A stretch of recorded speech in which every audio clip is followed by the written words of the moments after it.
Alright, folks, here we go again with another Let's Play of Civilization 4 Beyond the Sword as the Japanese. So far I have been closed in on the what do they call it? Mongolians. And this is why I think it's kind of cheap. That archer, that one guy destroyed 3 of my swordsmen.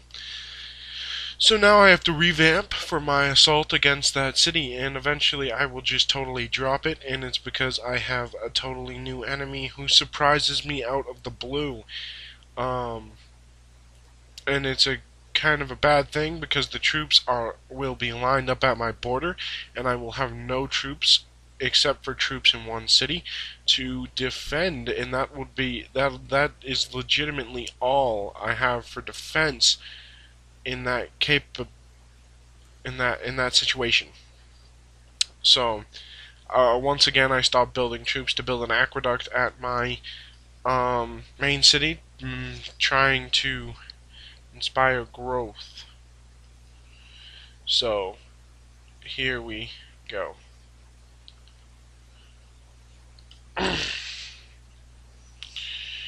We are on our lovely way to try and win against these guys, and it just doesn't happen. No matter what I try, their men just won't die. And I am basically handing them away to upgrade their men again and again, so I break off the assault just after this and reposition those spearmen there up near the city right up there, so I have a defense against any horsemen that the Mongolians might send. Because as I've noticed, most of their ground troops are horsemen, most of their attacking offensive troops. I count archers more of a defensive unit than an offensive unit. So, yeah. For those of you watching, and for those of you who like RPGs who are watching, you should totally check out my friend's channel. It is Xscaltor, XSCALTOR, sorry.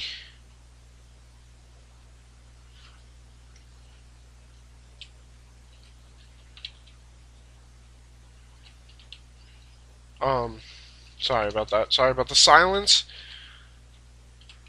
I am just messaging a friend real quick.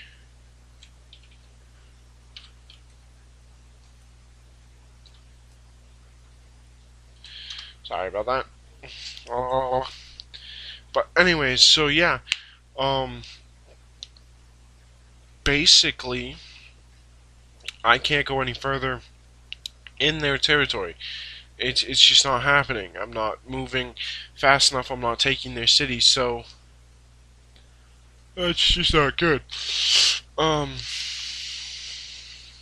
I just did I think it was the military system, where if you have military units in the city, it increases the happiness because the people in my capital are just unhappy little beastards.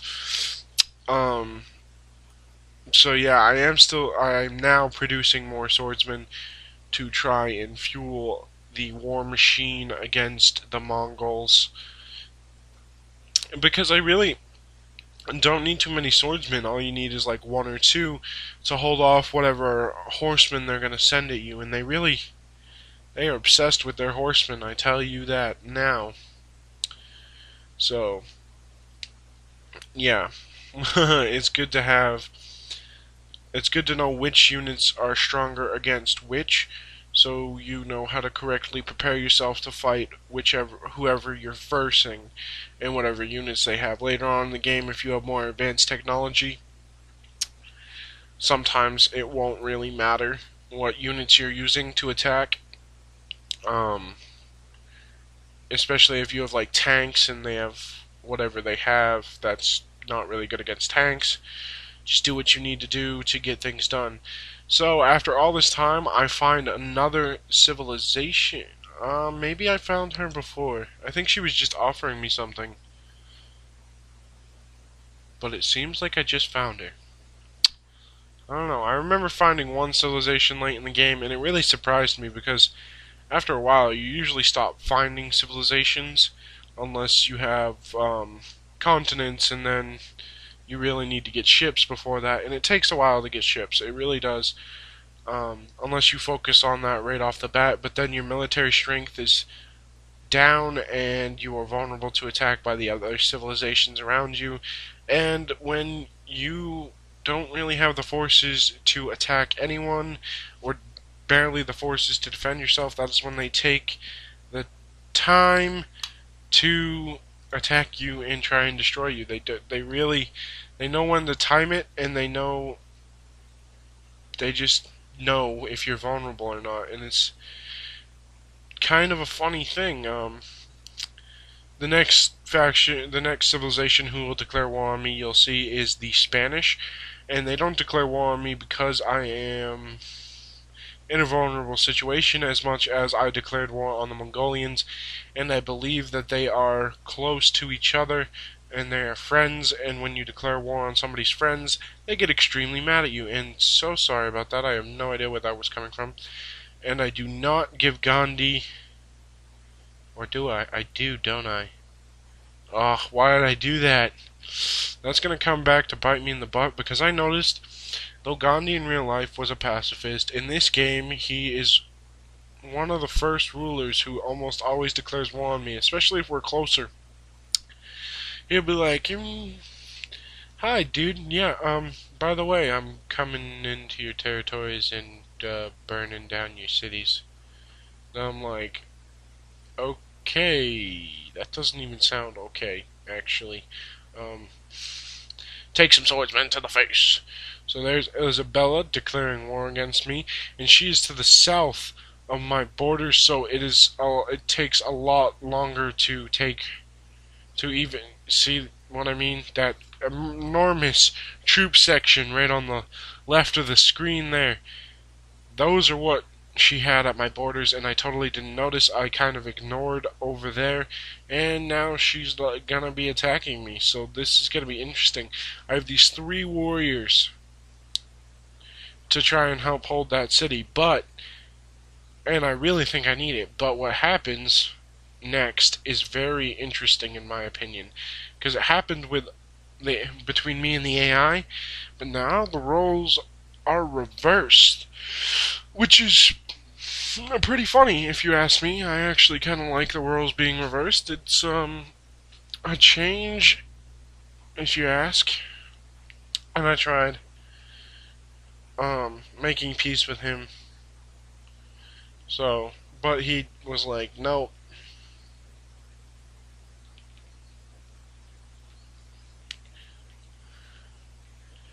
And here we are.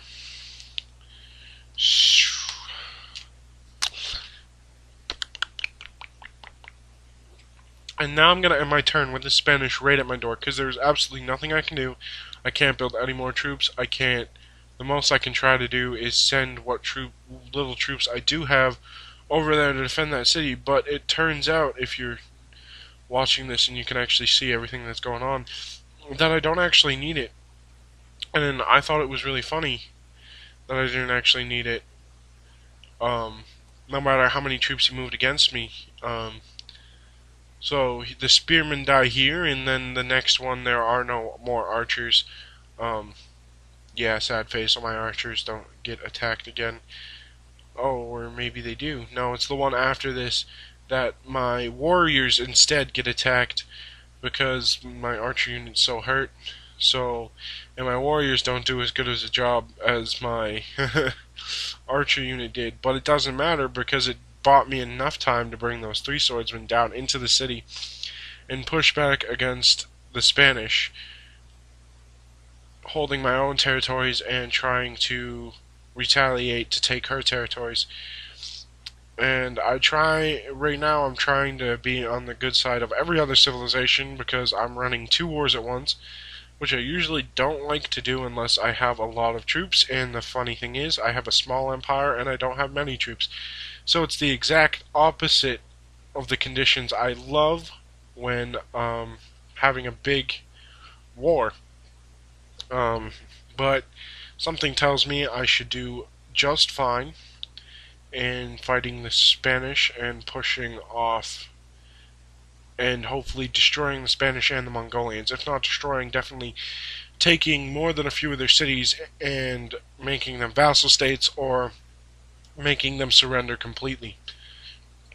I don't really like the idea of vassal states with these two, but I probably will because it's just better overall. So I get more out of vassal states. So yeah, this is what they tried to attack again, and I pushed their units back out of the city.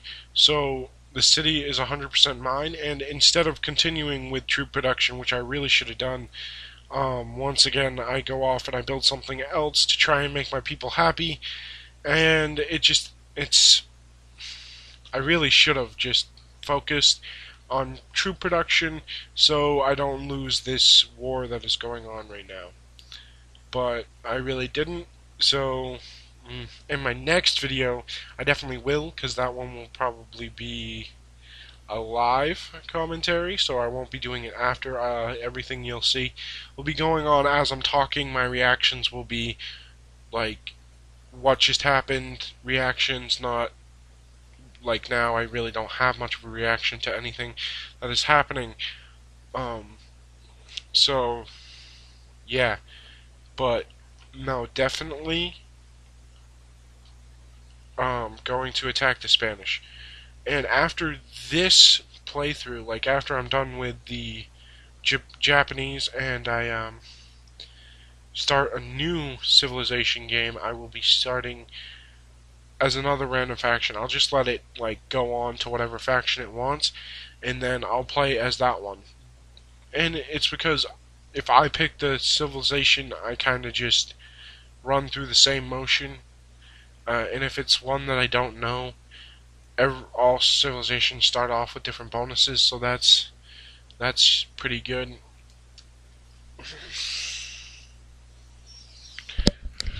Oh god. So, yeah. I will move the archer and all those swordsmen right out of the city. So my swordsmen on the run aren't getting killed by axemen, because axemen do 5 damage and 25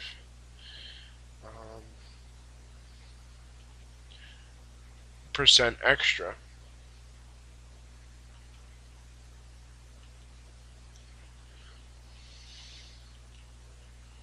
So that's a good thing for you if you're using them, a bad thing if you're not using them and you're using melee units.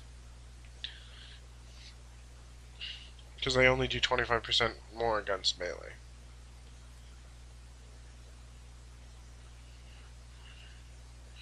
So, yep. And, you know, I didn't move my archers out this time, but I do next time, because they do damage, I think, all of my warriors that weren't. So I make sure to do that. And I did research code of laws for the courthouse, because courthouse decreases the amount per city, the amount of money each city kind of takes off of your overall income. So, you know, and the further away from your capital it is, the more income it takes up. Oh, I actually lost a swordsman unit. I did not know that. I didn't actually realize that until now. So that's not too good, but I do have enough troops there to hold off against this Spanish witch. So yeah.